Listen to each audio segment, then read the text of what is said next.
Hey, Islam family, peace and love. Hope everyone can hear me well. I want to go in real quick about remedy and the effectiveness basically of our paperwork.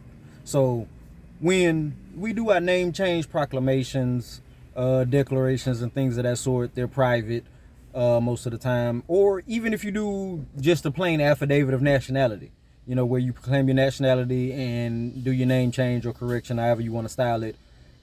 Basically, what's going on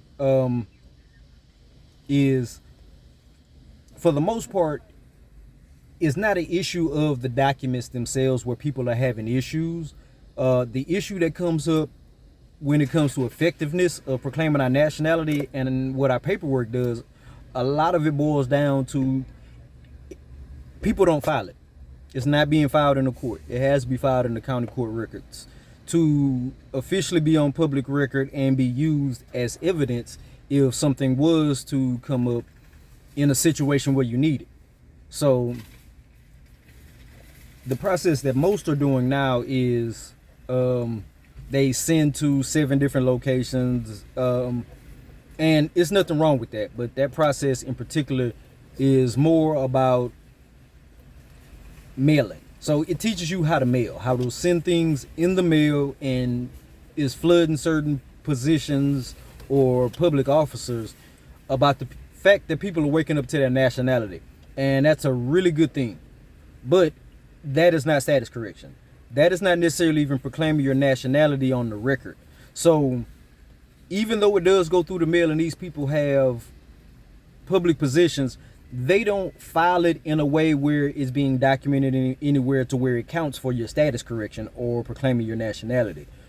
It's just basically flooding their offices. So to be effective as evidence to use in any situation, it needs to be filed with the courts. That's basically what it is, where you can get a file stamp copy, preferably a certified exemplified copy, depending on how they style it in your area. That is really what you want, so then you can use the copy of your proclamation or your affidavit as evidence.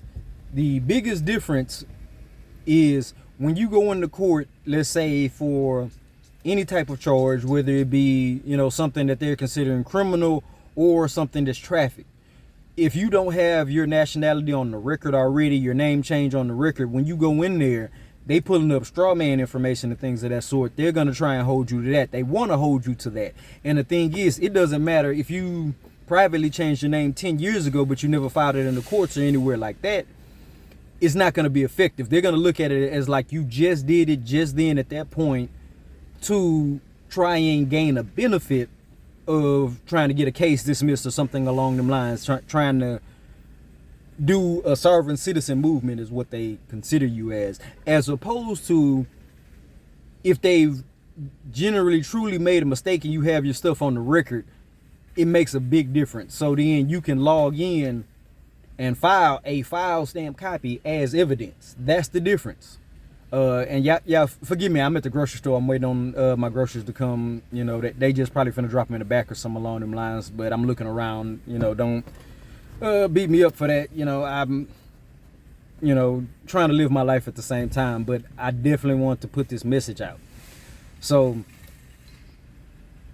that is in particular proclaiming your nationality, putting your status and stuff on the record. That works. That's good. I suggest everyone do it in affidavit form, but it's nothing wrong with any other private name change or declarations or things of that sort. They all are good, and as long as they're worded in a way where you're stating that you're changing your name from Johnny Q Strawman to Moorish American National, I say generally in law, once you create that separation and put it into the records, it could be used effectively as evidence. Because if you're going to be private, living off your own land and never interacting with any other foreign powers, then there's no need for it in the first place. And I have no problem with that, but we're not there yet. We're still in a state where we're dealing with these people every day. Whether or not we want to or not, generally we're having to drive off of our property for the most part, at least sometime during the week, to stock up on supplies or something along them lines. Like there's no one that I've met that's totally self-sufficient in this movement yet. You know, we're trying to get there.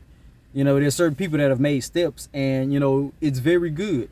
But until we get to that point, there's still certain things we got to do. And there's a certain amount of people that I've seen that are against paperwork and things of that sort. And I don't have no problem with that. Like I say, if you're on your own land, living private, away from everybody, yeah, you don't need paperwork at that point. But my bigger issue with that theory, I'll say, is the people that want to live like that generally, or they're trying to live like Avatar and not Wakanda. And the thing is, electricity, plumbing, and modern technology are our inheritance because we created that shit. They didn't create it. So why give that up just for sovereignty? It doesn't make sense. So it's all about being effective, and that's what, you know, I intended this video about, the effectiveness. So when it comes to paperwork and effectiveness of it, it has to be custom tailored, particularly to where the paperwork is going. So in general, you know, starting off in the movement, people were just sending their documents, their name change, declaration, proclamation everywhere. The problem is that's not effective in every situation. So in particular situations, like I say, you want to do things custom to who it is that you're sending to. So let's say when it comes to the right to travel, you want to send your affidavit of right to travel as well as your injunction to the elected sheriff, because he's the one that can log that in, get you on the do not stop list and all of the other things that come along with the injunction and right to travel, along with, you know, you sending your bond out to the comptroller and keeping a copy of on you at all times when you're riding to use as financial responsibility. That's effective, as opposed to just sending him a copy of your proclamation. Not to say that there's anything wrong with it, but it doesn't give the same notice in detail. It doesn't put them on the same notice in the same way. So like I just said, you customize everything to the particular situation. So that was with the sheriff. I wouldn't send the Secretary of Treasury the same thing that I sent to the sheriff. They don't need to know as much about my affidavit of right to travel. With them, it's more dealing with your estate, your straw man, and your right to discharge. So you want to send them the proper documents for that. And what we do is I counter deed along with, if you choose to, your UCC, you know, and, you know, you're just basically putting them on notice of what's going to be happening, discharging the fact that you've authenticated the birth certificate, you're claiming, you know, everything that goes along with it as your interest and a part of your estate, as well as the fact that you're expatriated and you're claiming your nationality and all of that. But that wouldn't work with the sheriff. He don't deal with discharge in the same way. Like the treasurer wouldn't deal with your injunction. It just doesn't make sense. Hold on a second. Yep. No, that's not for me. I thought that was my groceries. But yeah. So you want to tailor it to everyone you're sending it to. You know, you file your nationality with the courts originally. You put your sheriff on those your right to travel. Treasurer dealing with that stuff.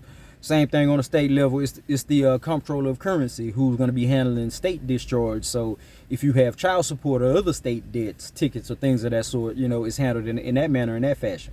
So that's what I mean by effectiveness. You know, you're sending things, your paperwork, documents to places where it'll be effective.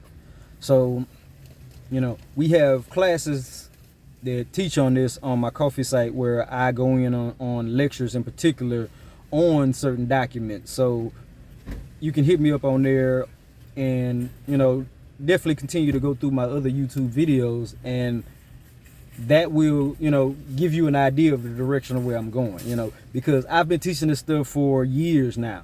So if you're new to this channel, you definitely want to go back and catch some of those older lessons that are there, as well as go and check out my Ko-fi site and get some of my classes there. You know, that'll definitely help.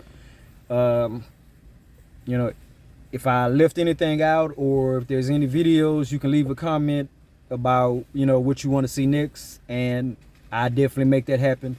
I'll leave all the links I can in the description. Peace and love, family.